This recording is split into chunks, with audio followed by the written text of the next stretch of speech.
Welcome, guys. Thank you so much for joining in. We really appreciate you guys taking the time to sign in and watch this online event. In the absence of IBA, we decided, the three companies here, Shuffle-Mix, Unifiller Europe, to host this event together with Apex Motion Control because we have been working together for over 15 years or so. We longer. Nearly 20, right? Yeah, 20 years. So we thought it would be good to show you all how we collaborate. But before we get into the demonstration and everything, maybe I just do a quick round of introductions. So Eric Kamphaus from Shuffle-Mix. I said Kamphaus, I said it correctly, almost. From Shuffle-Mix. Right. And he's going to demonstrate how the Shuffle-Mix works together, automatically filling the Unifiller depositors. We don't need to do a whole lot of introduction for Martin Hornsteiner from Unifiller Europe. He's the world famous. And myself, I'm Martin Rees from Apex Motion Control, and I have my counterpart here, Terry Kaltebank, which is our senior engineer and software developer. So he's the one that makes all the robotics happening. All right. Okay. Over to you, Eric. Okay, thanks. Also, warm welcome from my side. What we said, we're first going to briefly discuss the various pieces of equipment we have here online. This morning, it's about sponge cake production, automated sponge cake production, where we aerate the sponge butter with the Chiffon Mixer, deposit, and using the robot for the tray handling. I'm going to explain a little bit more about the Chiffon Mixer. We have today the Chiffon Mixer 250. It means this system can aerate about 250 kilograms an hour. We have various models up to 1,000 kilograms an hour. We have a holding tank where the butter is in. We have the aerator where we aerate the butter. And finally, from this outlet, we have a hose. We transfer the butter, aerated butter, to the depositor hopper. So how does it work? We have our ingredients. For sponge cake, normally you have flour, sugar, eggs, and some other additives. Today we are using a premix, Zeelandia Mosca. Easy for us to prepare. Generally, we also supply a premixer. Can be set to this position, where we blend the sugar, the eggs, the flour together. That's a process which is needed because we can only get fluid products into our system. We will show you. So that is just blended the product, not aerated, because the Chiffon Mixer will aerate the product. So once it is in, you can run continuously as long as there is a butter in your tank. So with the pre-mixing, make sure you have the next batch available before this tank is empty. How does the Chiffon Mixer work? First of all, we have a pump underneath. So we take the product out of the tank and we push it through the system, and finally it leaves the system over here. In the Chiffon Mixer, on the back side, there is a mixer. Our mixer differentiates from other mixers in the sense that we're using blades going up and down, mixing the air into your butter. The air is coming from the compressor. It's filtered, so it is clean. And we have nice control over the air being injected. So we have control over the pump, control over the air, so we can precisely define your final overrun or specific gravity or cup weight, whatever you like to call it. That is the advantage of using an aerator like this. You have very fine control over your overrun cup weight. If you set the mixer on the correct speed, it mixes the air nicely into your butter and you get the aerated sponge going out of it. And what I said, it's a continuous aerator, so we deliver a continuous flow to the depositor. so you always get fresh product and always the same consistency and the same quality. Just one question, Eric. What people often ask is, how much air can I get in? So let's say typically a sponge cake, what do people usually have? What is the specific gravity of a sponge cake after aeration? For the ones we are using today, the Overrun is about 150 to 180, which means 400 to 350 grams Per liter. All right. Depending on your product, I can try to have an Overrun of 1,000. I can push enough air inside, but the product will not absorb it. And finally, the cake should be stable enough after baking that it will not collapse. So all right. It's ingredients dependent, but we can set any Overrun you like to have and what the product can absorb. Good, thanks. Once we have the data, here you can see the operating screen. We have the mixer speed, so we can define the mixer speed. We have the pump, so we know how much product is coming from the tank, the air which is being injected. And all these parameters we can set in a recipe, so you can use the next day, just upload the paragraph. So now you see we loaded Zealandia Mosca recipe. I think that's from my side for the moment. So later on, after we have done the explanations, we start producing. Okay, thank you very much, Eric. Then I'm going to taking over here for the Unifiller part. We have here actually the Unifiller multi-station. I would say our most flexible machine, and people love this machine just because of the flexibility. And as all the Unifiller machines, yes, it's so easy to clean and disassemble and reassemble without the need of any tools. So typically, for example, things like that's really Unifiller-like, you know, and things like this, it's so easy to take things apart. And of course, everything we have here can go in the dishwasher. And mentioning the dishwasher, I want to bring something in that we have developed over the last 2 years. So more and more people, they had the problem that parts of the machines were being everywhere in the bakery, so they didn't find them, they were damaged. So we developed this cleaning trolley. So this cleaning trolley is actually made to put the machine parts on, go with the parts to the washing area, and then later, after everything is clean, bring the parts back to the production. And actually, it's in a nice place. Some people even go and put here the machine number on or something, so you can line them out nicely somewhere on the wall. And when you come in the morning, you grease everything, put it back together, and you can start working. So going back to the multi-station, it's a piston filler what we have. So the piston filler means that's a piston, and we have here a chamber. So in that chamber, we're going to pull the product in, then we change the valve, and then we push the product out through the bottom. Eric mentioned this before, that I'm going to say something about that we like, for example, getting product from a shuffle mixer. Why?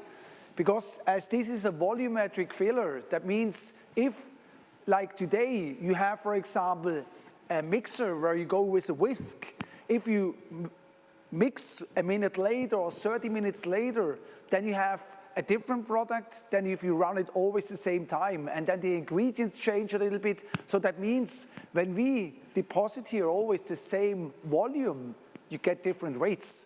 So whereas when we feed our machines with a shuffle mixer, we have number one, always the same structure.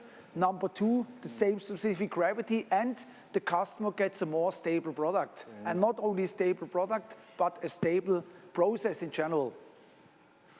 So the multi-station is actually a machine that is servo-driven here. That means this piston that goes in and out is servo-driven. With that, we can react very good on fragile products like mousses or other things that need a slow pulling in and slow pushing out. We can as well, if needed, plug some of the outlets here. So that means, in other words, if we want to work only with 2, 3, 4, or 5 pistons, we can just block some of them. Then this, what we see here, is a multi-station 360. So this machine has actually got a 360 drive, so we can put nozzles in that turn here 360 degrees. This is mainly used if we're going to put a layer of cream on the sponge layers in the cake production, or you can put things in like that here, where this turns and you can put a decoration swirl onto a cupcake. Another advantage is on this machine we can run liquid product. That's a drip-free nozzle that can be added later. So if you want to run liquids, then this is it. So in general, the multi-station compared to gear wheel depositors in the market, the gear wheel depositor has the downside that it cannot deposit liquids and it cannot deposit really chunks. We have a customer in the Netherlands, they deposit a brownie with complete walnuts in through that machine. So you can actually really run products with a size of 2 by 2 by 2 centimeters through that machine. The sensor will detect how much is in the hopper, and then the shuffle mix will start and stop and start and stop. All right? So automatically, so there is no need that an operator will always be there to start and stop the system. Yeah. It will run automatically. Yeah. Martin? Okay, thank you guys. Yeah. So in regards to the BakerBot, I'm just going to move this out a little bit. What is the BakerBot and who is Apex? Because we actually did this with people we were hosting for the past couple of days with actually in-house event here as well. And Martin made a good comment. Apex is the new kid on the block here and introducing the BakerBot. But Apex has actually been working in the baking and food industry for over 20 years now. We've been building a lot of bespoke custom projects, packaging, decorating, any of that stuff as a subcontractor for Unifiller, for example. But 4 years ago, we actually came out with the BakerBot because we saw a need in the market, as most of the bakeries, as most of the manufacturing industry is having a labor crisis. Apex Motion Control is a Canadian company. The labor shortage, there's statistics out there saying that within the next 10 years, we are missing up to 27% of what we call blue collar labor in North America. Basically, the BakerBot is your mobile robotic baker or bakery assistants. So the whole premise is that you actually have a robotic arm, a robotic platform that you can move from production line to production line. We've tried to simplify that a lot such that the mid-size baker now also can get into the robotic. Together with Shuffle-Mix and Unifiller, we've now created in partnership, and you'll see it if you're tuned in for both presentations, you'll see this afternoon how we are applying the Shuffle-Mix again, because the old saying, garbage in, garbage out. So in the decoration world, we also need very good cream when we decorate, but you'll see how we are applying and using the Shuffle-Mix together with the robot to do some decorations. So we've created basically a handful of applications that are standardized, such that I'm going to grab for my phone, but actually we were told to put our phones on the table, so I can't show you. But as you have a smartphone, you have apps. We all use the smartphones now. So we've done a lot of collaboration with Unifiller and Shuffle-Mix in order to get these applications run. So you buy a standard package, and any baker, any operator can implement that with a little bit of help and a little bit of training. Now, we talk about robotics. And robotics, you know, historically, as we said before, have had these large cages around them. They've been big. And that's all around safety. Safety is important. It's a very, very important topic. We don't want to hurt anybody. So how does a collaborative robot, and what does the term collaborative means? Well, it can work around humans without causing any damage or hurting them. The way that the arm does it itself is that it actually has sensors that are measuring the force that it's moving with. So we know and we train it what the weight that it's carrying, what that weight is when it does an operation. And if it exceeds that weight while it's doing that operation, it will stop automatically. We also put another, what we call layer of defense, is we put actually a scanner on here, the little yellow device that you see down below. It's actually a scanner that scans the area around the robot. So when the robot is working and someone comes into that zone, the robot can actually slow down or it can stop completely. You can control that by the zone that you set. And you can also control how far out that scanner is actually looking. So that's all adjustable. Here we have some rack docks that will capture the rack, as we all know from the baking industry. And we roll it into the rack dock so the robot knows where the rack is. We have a docking station to the actual depositor or the filler, the multi-station, so we know where that is in space. And of course we have the other side as well. This is not the only configuration for this application either. In some cases, if a customer wants to only take it off at the very end of the multi-station, they want to feed it on manually, we also have a configuration where you can do that. Eric. Terry, will you come in and assist me here on doing the demonstration, setting up? But I'll go back to Terry. I will start first. Yeah, Eric. What's that? The pre-mixed butter blended is inside. And I only have to start the button. I can see already my level, which is on the low level side.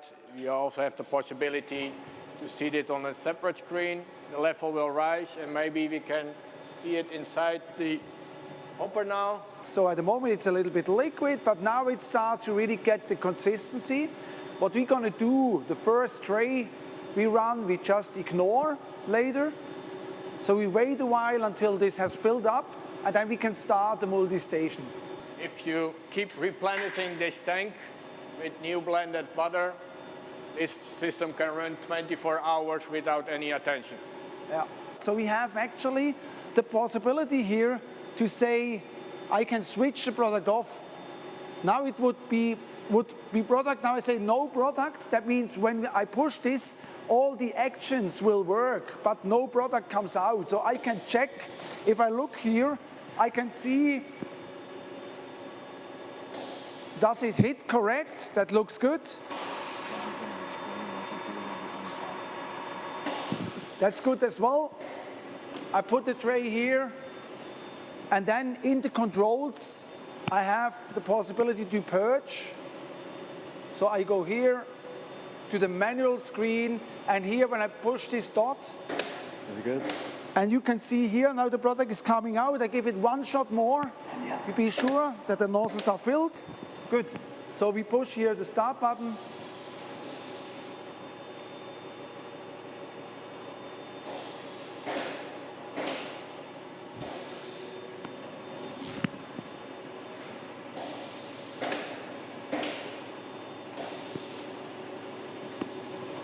Okay, so now that Martin has got multi-station calibrated, and of course what we're doing right now is just at the very first pan that you do this. So once you got it calibrated, you got it set up, now we've already trained the robot how these racks are working, the shelves and all that, and Terry will actually demonstrate that afterwards here, how we do that and how you pick the right tooling in the app and all that.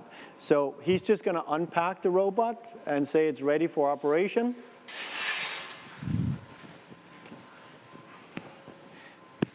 While we're doing that, we kind of get the tool here in the view. I can explain a little bit about the tool that we have. Today we have one of our universal tools on for tray grippers. It's basically one we've created that can handle a wide variety of trays.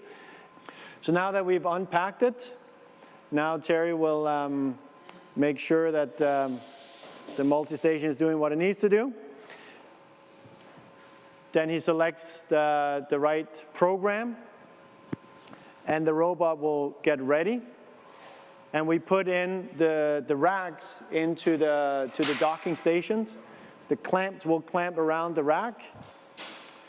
And once the racks are in, he basically pushes start. And this is where once the robot has started, then once a new rack comes in, it already knows that it is there.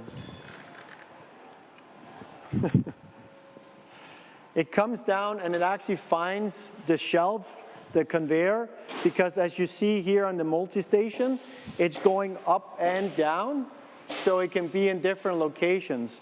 So we actually have sensors that are sensing where the conveyor is in space, because of course we did not want to put a pan and the conveyor is down and it all drops. So we actually sense where the multi-station conveyor is. These rings are fairly light, so as you're putting them on here, the robot can run, say, 100 times faster than this, but they can run a lot faster than this if it was just, speed was the only thing we're after. But if we were pulling this tray out really fast, the trays would slide around and they wouldn't be aligned. So we can manipulate the path that the robot is actually going to ensure that we don't get either product spilling or the pans are sliding around. So you have the ability to do that as well in the software. Meantime, the Chiffon Mixer is refilling the hopper again because it senses the low level.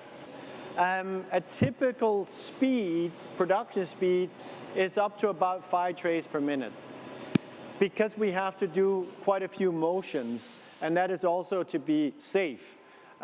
Because if we were running a lot faster, we exceed the collaborative speeds. Now, if we were only taking the pan off at the very end, we can typically get up to 12 to 15 pans per minute, depending on the weight of the pan and the size of the pan.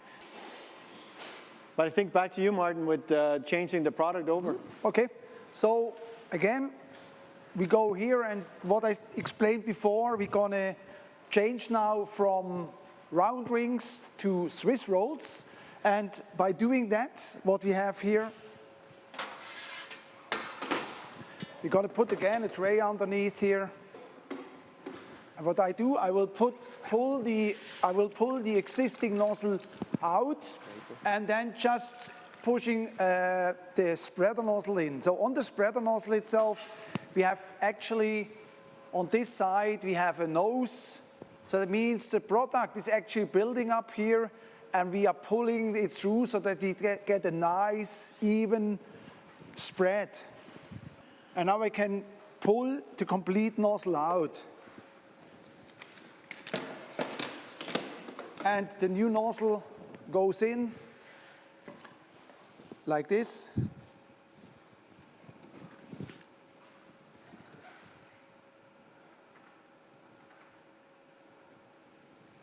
So,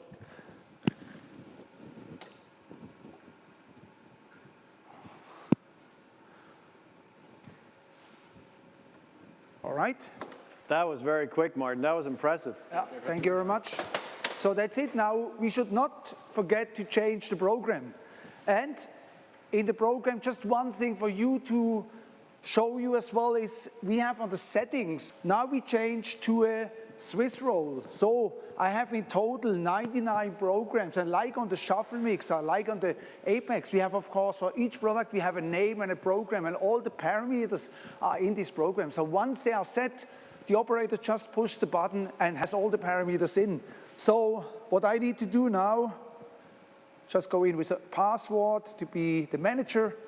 And what I'm going to do, when, let's say, I switch to a new product or program, I see here Swiss rolls, I open it, the machine has readjusted, and here I have a book. And in this book it says, for example, 8.75. So down here I see, now I'm on 8. What I'm going to do, I'm going to go up until I'm about on 8.75. Yeah, want me somewhere to? here. It's good, somewhere here. Then I have here, it says here 5. So I have the 5 centimeters here, and it says the type of nozzle that I'm using. It's a spreader nozzle. The other thing I have which I should not forget, the sensor here that you can see, the sensor is in a guide rail, and I can actually have it in 2 positions, so I have to go back to that position so that the sensor is close now to this spreader nozzle. So all these parameters are in a screen that the operator, when he changes, should not forget what he needs to do before he actually starts a program. But to be on the very safe side, I start again without product, okay? We run this here relatively slow because you want to get a nice spread of the sponge. Yeah, that looks good. So I would say now we fill the tray with product. I need again to purge the nozzle. Thank you, Eric. Here you are. Like before, first we need to get product into the nozzle.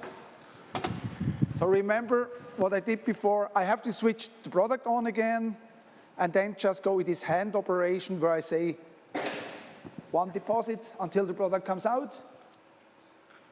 And once it's out, we are ready to go. There we go. So thank you. Yeah. So same again, similar to what Martin did. Terry is, you can maybe see what he's doing on the screen there. He's just changed the program as well. Because of course, this tray versus with the ones with the rings, it's a bit different payload, it's a different weight. So we've set up a recipe for that as well.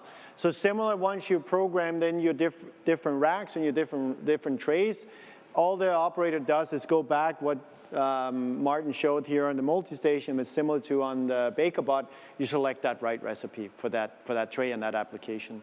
We can just see everything looks right. Looks good, yeah. Yeah. Looks good here. Okay. In daily operation, you don't have to do all this. You know, you'll set it up once, and you just rotate the racks and in and out, in and out.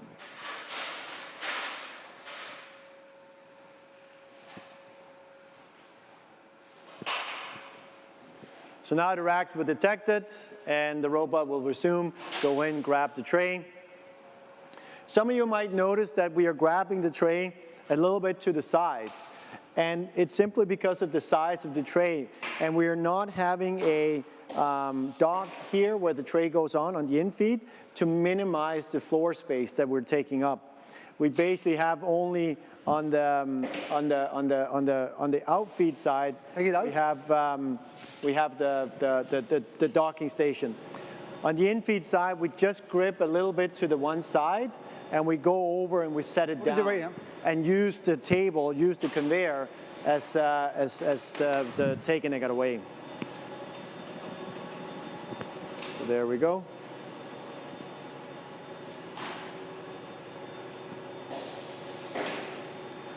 So while it's doing this operation, maybe I'll talk a little bit about, and you'll see this afternoon if you tuned in for both sessions, there's a cover over the arm. This is a dust cover. We also have a raincoat that basically is a plastic cover or a plastic sleeve. The arm itself, for sanitation, the arm itself can have water on it, can be washed, but it's not recommended to spray it down with pressure. So a pressurized hose, steam, or any of that, you're not allowed to use on the arm itself. So everything below here can be washed down with a pressure hose and whatnot. We have these BakerBots in facilities, in food facilities, not only bakeries, but actually food manufacturers for ready meals, quiches, where they wash down every 4 hours. And all they do is they roll out the BakerBot, they take the BakerBot away, and they wash down the remaining facility, and they just wipe down the arm of the BakerBot. So I think Marco is going to come in and ask any questions, if there's any questions. So if people have submitted questions while we were presenting, we can have those now, Marco. We have Tobias here. So hello from my side as well to the audience. So thank you for joining today. We have a couple of questions from the audience. So what I will basically do now, I will play the customer, and I will ask your questions that you put into the chat to these three gentlemen. So we have already a couple of questions that came up. I would like to start with Eric from Shuffle-Mix. So Chris was asking the question, do I have to stop the Shuffle Mixer for replenishing the storage tank, so to refill it basically? If you open the lid, it always can operate the unit, so it will not stop. So you always can open the lid. Okay. If you lift the grid, of course the steerer will stop you.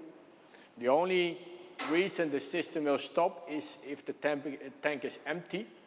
There is a sensor underneath, will detect if there is product. As soon as there is no product anymore, it stops, and once the operator, you have to refill the tank. All in between, you can replenish whatever you like, so you can run continuously. Okay. And I guess that's why it's good to have a pre-mixer, right? Because then you actually never have to stop. Then you never have to stop, because as soon as you have the batch available, we can replenish from the backside, we can connect a hose, and the pre-mixer has its own transfer pump, so it can refill the tank. Also based on level sensors, if you like. Okay, thank you, Eric, for answering the question for Chris. So we have another question coming in from Chris as well for Apex. So Martin Rees, for you. The question was, is the Baker bot washdown? You partly answered that before already. So yeah, so again, it is everything on, basically you can see from here and down is IP65, and that is fully washed down.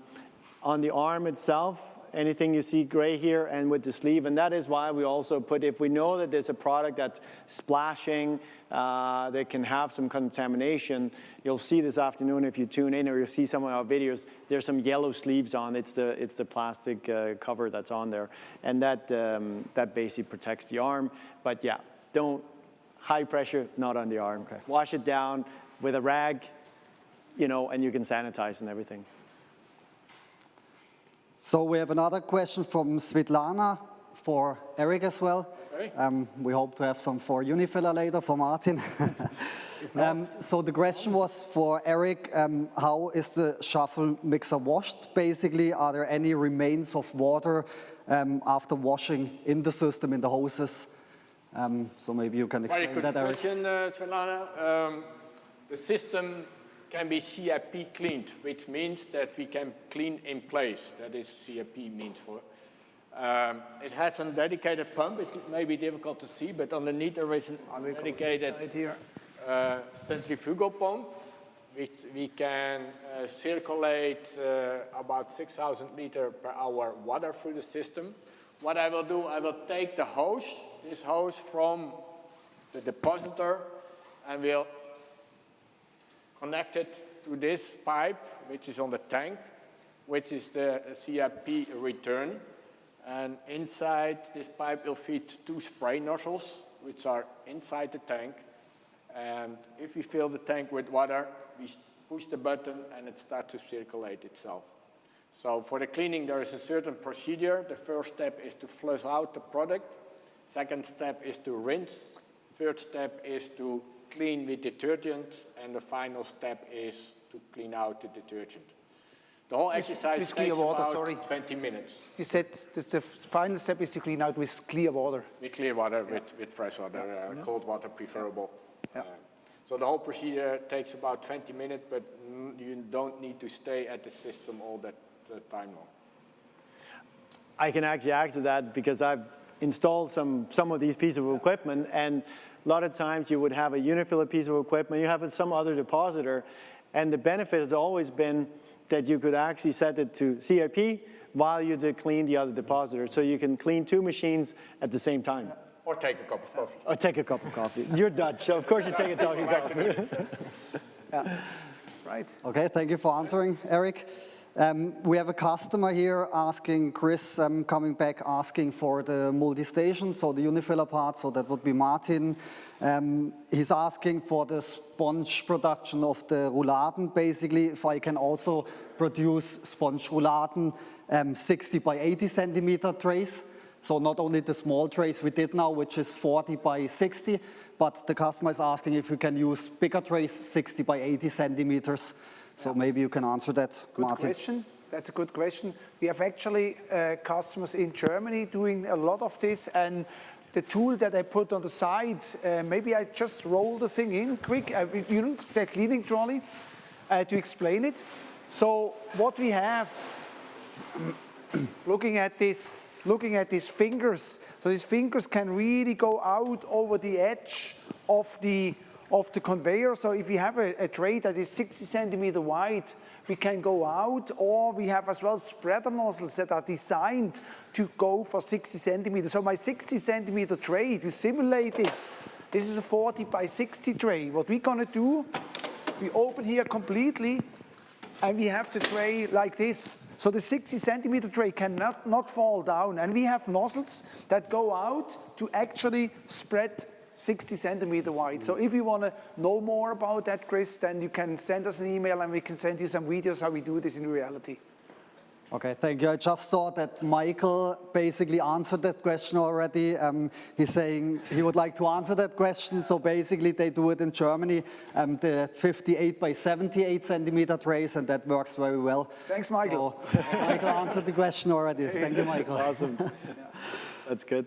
We have another question coming from Gerard to Shuffle-Mix again, to Eric. Okay. So I would ask Eric again, how can I control the overrun on the Shuffle Mixer? Yeah, what I discussed already before, but we can control the air which is being injected very precisely. And that is the way we control the overrun. Because from the system, you know the pump capacity. So let's say I take out 100 kilograms of product. I add 100 liters of air.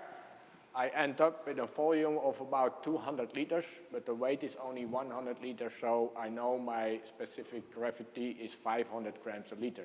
Yeah. And that's the way you can control it. You like to have it a little lighter, you have to add more air inside. Heavier, lesser air inside. So the secret is the very precise air injection flow meter we have inside the system. So does actually mean, Eric, that you're selling air? We are selling air, yeah. Not baked air. But essentially you could save, again, from a customer in the United States where we installed one of these, actually it was in the Caribbean, and they saved 30%, I think, on the ingredients, because they, like before, they basically were with a planetary mixer, right? Yeah. And they were up and down. I remember Unifiller had an issues with consistency. This was for whipped cream decorations. And now having the Shuffle-Mix, they actually saved 30% of the ingredients, and they got a good quality, and the Unifiller equipment worked a lot more consistent and better. Yeah. So again, it's precise and consistent, and repeatable. That are the main ideas. I think we have time for one more question, because I'm watching the clock and we are 50 minutes into the presentation. I really want to keep us within the hour, so all of us can talk a lot.